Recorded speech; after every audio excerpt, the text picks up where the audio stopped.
اعوذ باللہ من الشیطان الرجیم، بسم اللہ الرحمن الرحیم۔ السلام علیکم، آپ کا میزبان محمد واسق، آپ دیکھ رہے ہیں انٹرسٹنگ کنٹینٹ۔ آج بات کریں گے ذوالفقار علی بھٹو کی قیادت میں کون سا اچھا کام ہوا اور کون سا غلط کام ہوا۔ چلیں آگے بڑھتے ہیں اور بات کو سمجھاتے ہیں، بتاتے ہیں، علم دیتے ہیں آپ کو۔ علم کی روشنی سے باخبر رہیے گا اور آپ کو آنے والی نئی تازہ ترین اپڈیٹ دیتے رہیں گے۔ ہمارے چینل کو سبسکرائب کیجیے گا، کامنٹس کیجیے گا لازمی، لائک لازمی کیجیے گا اور شیئر بھی کیجیے گا تاکہ لوگوں تک یہ معلومات فراہم ہو سکے۔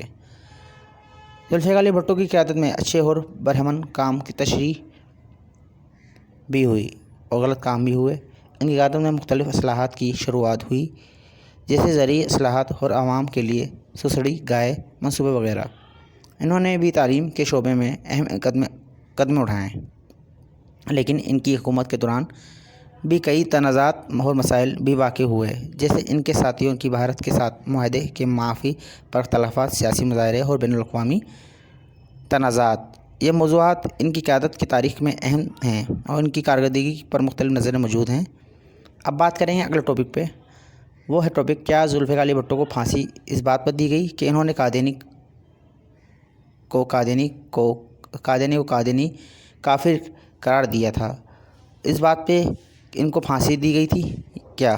صحیح بات ہے، اسی بات پہ پھانسی دی گئی تھی۔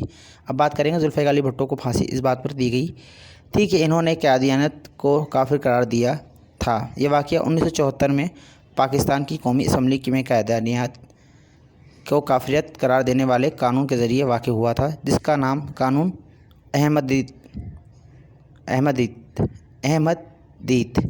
تھا۔ اس قانون کی رسمی شکل دینے کی بنیاد ذوالفقار علی بھٹو کی حکومت نے رکھی تھی۔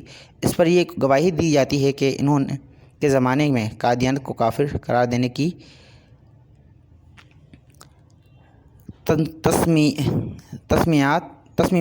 تصمیمات کی گئیں اور اس پر پھانسی کی سزا دی گئی۔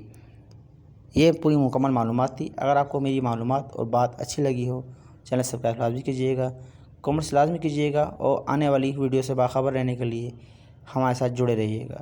آپ کو دعا و طلبگار محمد واسق، پھر ملیں گے، اللہ حافظ۔